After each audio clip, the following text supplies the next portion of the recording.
أعوذ بالله من الشيطان الرجيم بسم الله الرحمن الرحيم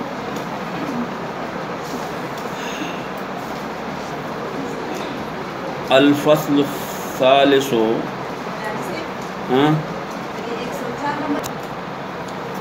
أعوذ بالله من الشيطان الرجيم بسم الله الرحمن الرحيم اللهم صل على محمد وعلى آل محمد كما صليت على إبراهيم وعلى آل إبراهيم إنك حميد مجيد اللهم بارك على محمد وعلى آل محمد كما باركت على إبراهيم وعلى آل إبراهيم إنك حميد مجيد. الفصل الثالث عن أبي الدرداء قال قال رسول الله صلى الله عليه وسلم إن الله عز وجل فرغ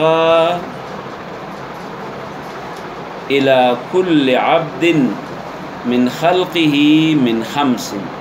من أجله وعمله ومضجعه وأثره ورزقه. الفصل الثالث دریم فصل مخکې مونږ زده کړو چې پر فصل ثالث کې هغه احادیث ذکر شوي دي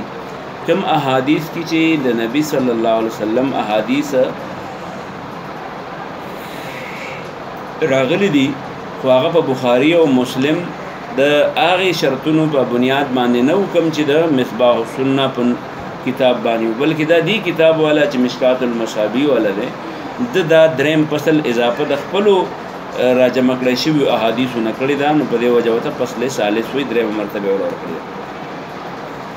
حضرت ابو درداء رضی الله تعالی عنہ مشهور صحابی رسول له او دا هغه کس دی چې د رسول الله صلی الله علیه وسلم باندې دا آیت کله نازل شو چې ومن یقرض الله قرضا حسنا الله لبسو خسته قرض حسنه بورک نو د خپل باغ خیراتی کړه 215 زغه ور پکې دا کجوري وي پکې دونه غټ باغ واغې اسلامي حکومت تسکړه وقف کړه دا هغه ابو درداء دی ډېر بزرگ صحابي دی ډېر مانګزار او عبادت گزار صحابي دی د داود سلمان فارسی رضی الله عنه متعلق مشهور ده چې د دواړو خپل منځ کې رونه ګرځولای شي نو دا بعضی نارینه چې دا چې کور ته راشي نو خیرن خچن ګرځي تاسو به کورونو کې کتل تاسو لا کورونو ټول دغه شانی نو ته به ته لکه د خیرن بچیا ولې خیرن ګرځي نو دی یره زه ساده مودمه د ډېر د ټری پرې سره نه لګي نو ته واده دې کړی و یا نو هغه ته بیا تاسو کستا خزه ته سوي ها اړه ګډ ته وي کې انسان دته وي په دې بنیاد باندې نارینه ول پکار نه دي چې هغه ښه پسخه ګرځي چې خزو ته نفرت کی او دغه شانې خزو لم د چې پکار نه دي بعد خزه به ته پکور کې ویني خاون ورته نه ګوري ولې به ورته نه ګوري دا غینه بس هم هغه بيده جوړ شوی کومه بيده چې په غوجل کې ولاړ یو د غوب شریک ډوګل کې ولاړ نو به د اسخه پسخه جامع ښه شکل ښه یختس ښه نو بیا دا نارینه دي نه ته نه ګوري دا نه نارینه ته نه ګوري یو د بل نه پرد کی بل د بل نه پرد کی د دې نه پرد په ځبانه بیا کورونو ته به برباد شي. رسول الله صلی الله علیه و آله وسلم فرمایي چې بهترین خزه کمه ولا د نارینه د پاره بهترین پایده پس کیدا نو حدیث کې راځي رسول الله علیه السلام فرمایي الدنیا كلها متاع دنیا ټوله پایده ده هو خیر متاع الدنيا المرأة الصالحة بهترین دغه چې د پیدا د دنیا چې د نو هغه صالحه خزه ده نو بیا د صالحه خزه پیغمبر علی السلام صفت کوي چې صالحه خزه څه وي نو یې صالحه خزه دي ته وي چې ان المرأة اذا صلت خمسها چې د مونږ په ټیپ کې په مانځه ولاړي نو چې د څه خزه چې د مانځه ټیم شي او دا په لوخو باندې ور پرې ودی او لوخي اندي او یاد نه نور کارونه کیو مونږ وخت تیر شو دې مونږ نه کوي نو دې خدي ته بسړې نه کامل سو او دغه شان وسوامت شهرها د روزي په میاش کې خپل روزي نیسی واطاعت بعلها او د خپل خاوند تابعداري کوي د خپل خاوند تابعداري مطلب دا دی چې خاوند ته څه مطالبه کوي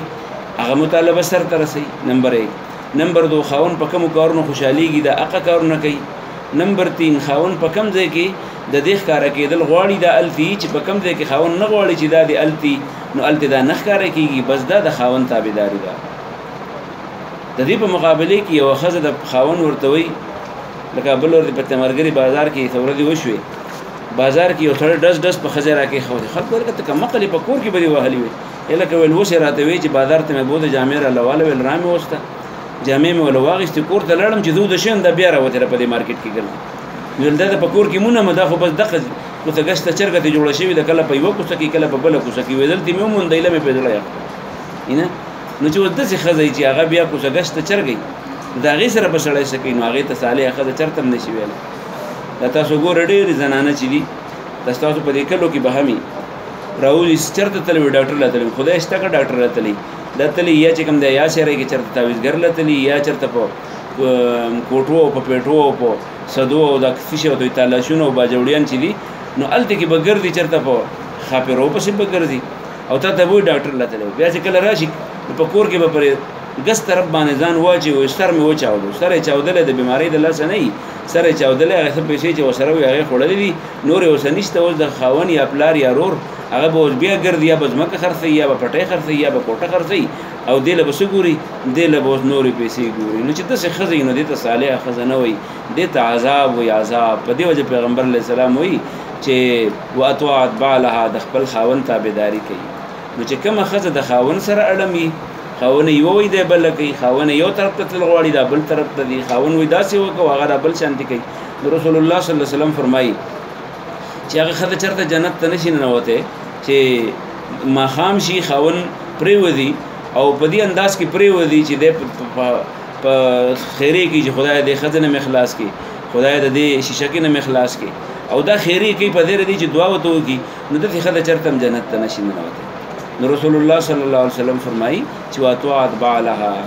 او چې دا څه کوي دا د خپل خاوند تابعداري کوي نو پیغمبر علیه السلام فرمایي او دغه شان یو بل حدیث کې یو دو درې صفتونه نور دي یو صفت ورپکې دا دی چې تسره اذا نظرا تسره اذا نظرا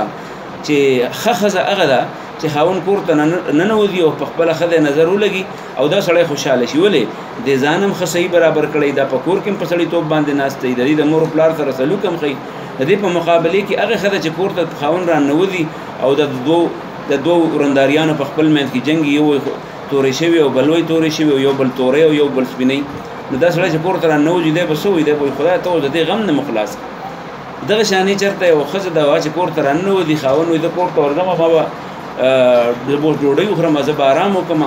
هغه څه چل کړی دې چې کوم دی نو تلي مړي له تلي واده له تلي ښادۍ له تلي دوه درې شپې له تلي نو بس چې کوم دی نو کور یې ټول په ځان باندې وران کړی نو ښه ښځه او قابله ښځه او نیکعمله ښځه هغه ده چې هغه د خپل خاوند د خوشحاله کولو ټولې حربې استعمالوي حضرت فاطمه رضی الله عنها ام المؤمنین ده هغه د رسول الله صلی الله علیه وسلم بچی ده د حضرت علی ښځه ده د هغې یو ځلې بیماره وه سخته بیماره وه نو چې بیماره وه نو حضرت علي وایي ما ته لاړم ما چې مونځ وکړو د وخته بېرته رالم ما وایي چې نن د ناشتې انتظام زه وکړم ځکه چې فاطمه بیماره ده نو چې زه پخلی وکړم یا جرنده میچن وکړم چې بچو لپاره خوراک تیار شي وایي زه کور ته رالم نو فاطمه لګیا وه وایي خدمت یې کوه نو ما ورته ووایي چې ته بیماره وي تا ته ما نه ویلي چې ته به نه پاسې وایي هغې ما ته ووایي چې نه بس خدمت و نو دا کار خو کولو وایي ما چې دا کار به زه وکړم وایي ما ته وایي نه زه چې کله کار کوم که نه د خاوند د خوشحاله کولو دپاره خدمت کوم نو ماله دونه خوند راکوي لکه زه چې په مانځه ولاړ یم او د الله عبادت کوم نو د الله عبادت چې څنګه ضروري دی د روحاني تسکین دپاره دغه شانې د خپل کور د جوړولو دپاره د خپل خاوند او د خپل کور د خدمت چې دی نو هغه ضروري دی او د خوند قابل دی د پاره د ښځې نو دا ابو دردا چې دی نو دا قصه مې په دې پسې وکړه چې دا ابو دردا رضی الله تعالی عنه چې دون دا ډېر نیک عمل و د به منځونه به یې کول نفلونه به یې کول خو د ښځې به دونه پروا نه ساتله پروا نه ساتل مطلب د هغې څه د ناستې پاستې فکر به یې نه کوه نو حضرت سلمان یو ځل راغلی فارسي رضی الله عنه نو ورندار نه یې تپوس کړی چې باجي ته ولې دا څښا جامې اغوندي لپټۍ پته دې نه لګي د جامو پته دې نه لګي دا په کور کې خلک داسې ګرځي ستا نو خبره د خپلو بچو چې دی نو هغه به وایي چې دا د خپلو وروڼو عزیزانو به وایي چې یاره دا خو اړولې ښځه نه ده هغې ورته ووایي ته خبرې وایي ستا ورور ابو دردا چې دی د هغه ښځو ته ضرورت نشته مطلب یې دا چې حضرت سلمان پوه شو چې ابو دردا منځونه او دسونه کوي تلاوتونه کوي خو ښځې ته په دې نظر نه ګوري چې یو دا مې ښځه ده چې کینی باسي ورسره ګپ وسه ولګوي تپوس ترې وکړي خبرې اترې ورته وکړي نو شپې کړه چې شپې کړه ابو دردا یې خواله راغی نو ابو دردا ورته وایي چې ته کښېنه یاره ته ځان له وده شه زه ځم لمونځ کوم هغه ورته وایي کښېنه لمونځونه ور ټایم نه دی کښېنه بیا چې لږ ساعت وشو بیا یې ورته وایي ته کښېنه زه راځم ویل کښېنه چې هغه ویل زه وده کېږم ویل زه لمونځ کوم ویل لمونځ پرېږده ما څه وده شه ویل د مېلمه په سړي باندې حق دی وده شه چې کله اخري ټایم شو که نه اخري ټایم نو په اخري ټایم کې راپاسه وویل زه اوس ته لمونځ وکړه ځان له لمونځ وکړه د لمونځ ځان له ټایم دی د عباداتو ځان له ټایم دی او ښځې ځان له ټایم دی ان لذورک علیک حقا ولزوجک علیک حقا ولجسدک علیک حقا پیغمبر علیه السلام عبدالله ابن عمر ته دا نصیحتونه کړي وو هغه هم درته دا نصیحتونه وکړي نو دا ابو دردا هغه صحابي دی چې دا انتهایی نیک عمله او انتهایی عبادت گزار صحابي و دی وایي چې قال رسول الله صلی الله علیه و آله وسلم فرمایلی دی رسول الله صلی الله علیه وسلم ان الله عز وجل الله تبارک وتعالى فارغ شوی دی الى كل عبد د هر بنده د پاره صفو کې پیدا کړی دی د هر بنده د پاره اوس الله فارغ دی څنګه فارغ دی نور پکې کار نشته څنګه کار پکې نشته الله ته فارغ دی وی من خلقه د پیدا کولو نه فارغ شوی الله پکې نور څه نه پیدا کوي چې څه پیدا کول چې الله پته کې څه پیدا کول هغه پکې پیدا کړی چې څنګه پیدا کړو هغه پیدا کولې ولا کړی دي من خلقه من خمس د په پیدایش کې د 15 سيزونو نه ځان فارغ کړی دی هغه سره من القدر د تقدیر نه فارغ کړی دی ځان الله تعالی فارغ کړی دی انسان د 15 کارونه اول پکې سره من اجله داغه د ټیم من اجله داغه د مرګ ټیم الله تعالی خو دله په دغه ورځ بمري دوباره نور نکل نه کوي پکه ټیم باندې بمري وعمله او د عمل لم فارغ شوی دی الله لیکلی دی چې د عمل بسنګ نه کامل به کې بد عمل وي نو د چې کوم عملونه دی هغه الله ته معلوم نو هغه الله لیکلی دو شو دریم ومضجعه او الله ته د اوسېدو زم معلوم دی چې په کوم ځای کې به اوسي واثره او داغه چې کوم حرکات دی او کوم آثار دي هغه نم فارغ شوی دی ورزقه او د رزق نم فارغ شوی دی سبا خوري سبا ته ملاویږي سونه به تنخوي د کوم پورې خوراک دی دا ټول الله تعالی د پارس لیکلی دی الله تعالی فارغ شوی دی د انسان د پاره د 15 سيزونه من اجله داغه د مرګ د ټیم نه او عمله داغه د عمل نه او مرجعه داغه د رړې وهلو دی نه واثره داغه د اثراتونه او رزقه او داغه د رزق نه رواه احمد دا حدیث نقل کړی دی احمد دا حدیث دا تقدیر سره څه تعلق شو تقدیر سره دغه تعلق شو چې هر سړی د پاره ټیم او عمل او ډډه وهل او رزق دا ټول لسري مقرر دي وعن عائشه رضی الله تعالی عنها د حضرت عائشه رضی الله عنها روایت ده ان الله عز وجل ان الخجي قالت داوي سمعت ما اريد لي رسول الله صلى الله عليه وسلم رسول الله صلی الله علیه وسلم نے اريد لي يقول پیغمبر علیہ السلام به من کم سړی چې تکلم خبرې کوي پیشین پس من القدر تقدیر کې الله تعالی چې د انسان د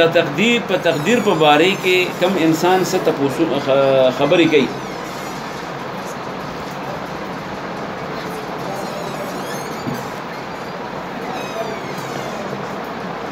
من کم سړی چې تکلم خبرې کوي من القدر یا من القدر د تقدیر په باره کې اگر کله کی خبرې ولې نه منګو تاسو مکسر کله مو یاره دا بسنګي د تقدیر په حواله باندې تاسو نه شروع نو رسول الله صلی الله علیه وسلم د قیامت ورځ شي الله به د دې انسان نه تاسو کوي چې تا په تقدیر ایمان پورا څنګه نه وراوړی دا پټ تاسو نه پکې ولې کول دا ځان دې پکې دغه کړه څنګه نو سئل عنه يوم القيامه پختنه به کیږي د دنه د قیامت په ورځ ومن لم يتكلم او کوم سره چې خبرې نه کوي فيه پدې کې او بس وی چې الله څنګه مقرر کړي بس زماده طرف نه اقا منظور دي د قشان ایمان دي نو لم يسأل عنه د دنه به تاسو نه کی لم يسأل تاسو بنه کی عنه د دنه رواه ابن ماجه دا حدیث نقل کړی ابن ماجه یاد شو وعن ابن الديلمي او د ابن الديلمي روایت ده ابن الديلمي تاسو پیژنئ دام روي حدیث ده دی وی چې اتیت ابی ابن کعب ابی ابن کعب یو مشهور عالم دی داغه خواله رالم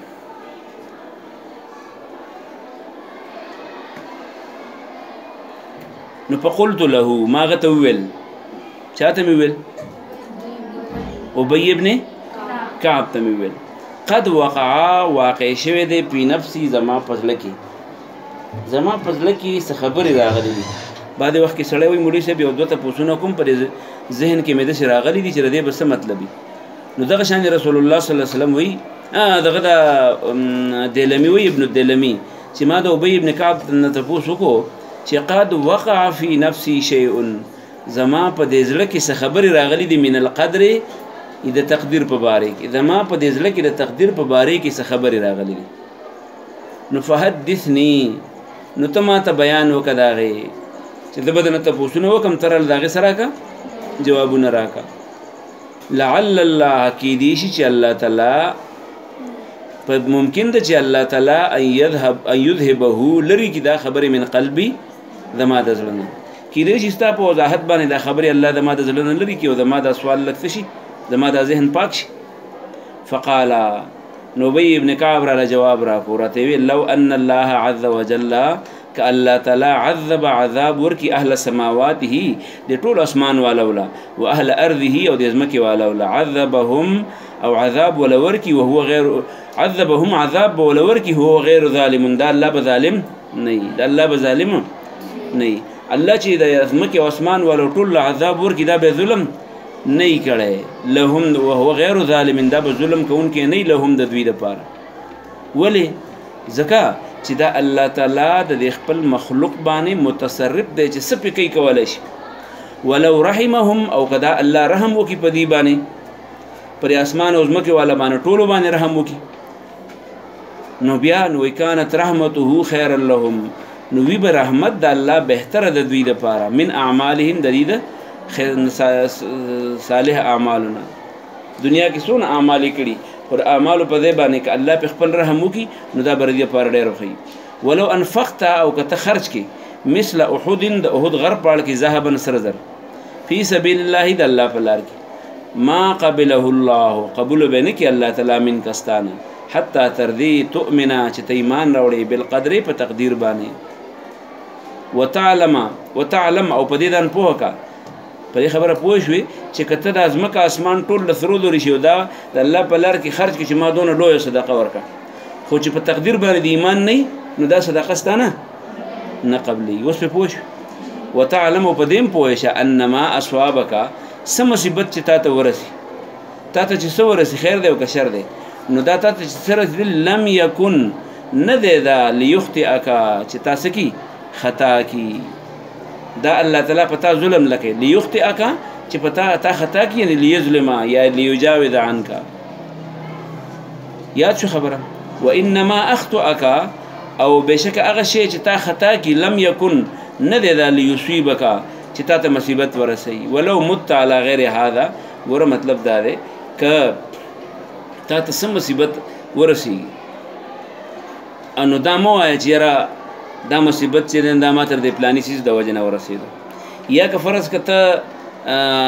خطا شي نو دا مو چې رقمه د سنوي کړو د چل میکړو نو اوس به دا کار نه وشي الله تعالی وی دا ټول پیغمبر علی السلام وی دا ټول خبرې د سوي د تقدیر سره وی چې وشو یو کار نو تسو یا و الحمدلله یا و انا لله و انا الیه راجعون هو کړه دې په دې تا په خپل لکه شکونه شروع کړو نو ولو متکتمل شو علی غیر هذا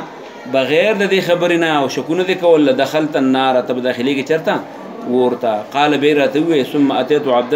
ابن دلمي وی و د دې ابي ابن كعب نرشت لړم چرته ثم اتيت بیا رالم عبد الله ابن مسعود بيد عبد الله ابن مسعود قال رالم فقال مثل ذلك انه غمره دقه خبر وکړه قال درايوي ثم اتيت حذيفه ابن اليمان بيد حذيفه ابن يمان قال رالم فقال مثل ذلك انه غمره دقه خبر وکړه ثم اتيت زيد بن ثابت بيد زيد بن ثابت قال رالم فحدثني عن النبي صلى الله عليه وسلم اغرت قصه وکړه د نبی صلی الله علیه وسلم نه مثل ذلك دقشان رواه احمد وابو داود وابن ماجه یاد شو حضرت نافع بل صاحب دی او عن نافع او د حضرت نافع نه روایت دی قال دی وی ان رجلا چې یو سړی و اتا ابن عمر د حضرت عبدالله ابن عمر خواله راغی فقال نو ورته ویل ان فلانا یقرأ علیک السلام پلانی ماما درته سلام وایي عبدالله ابن عمر په حدیثو باندې ډېر عمل کوونکی و او ډېر دغه سړی و دا علمي سړی و نو چا ورته ویل چې پلانی ماما درته سلام وایي نو فقال هغه ورته وی بلغني ما ته خبره رسېدلې ده انه قد احدث چې د پیغمبر په خبرو پسې د ځان نه خبرې تړلې دي د بدعت کړی ده قد احدث د بدعتي شوی دی نو په ان کان قد احدث که واقعي دې سړي د ما ته چې کومه خبر راغلی او دقه شانې بدعات شروع کړي فلا تقرئه مني سلام زما له طرف نه هغه ته وعلیکم السلام مه وایه ولې ځکه چې په بدعتي سړي باندې په حرامي سړي په بدعمله سړي باندې خپل سلام نه اچوم فإني سمعت رسول الله صلى الله عليه وسلم ځکه ما ته پیغمبر علیه السلام نه اورېدلی دي یقول هغه به ویل یکون فی امتي یي به زما په امت کې او فی هذه الامه یا په دې امت کې خسف ژوندي خښېدل ومسخ او د مخ بشرې ورانېدل وقذف او د کاڼو بارونه ورېدل فی اهل القدر د تقدیر والو په باره کې رواه ترمذي ابو داود وابن ماجه وقال الترمذي هذا حديث حسن صحيح غريب یاد شو ویم پسې بس دی زه واړوي په نه پوهېږي تپوس وکړي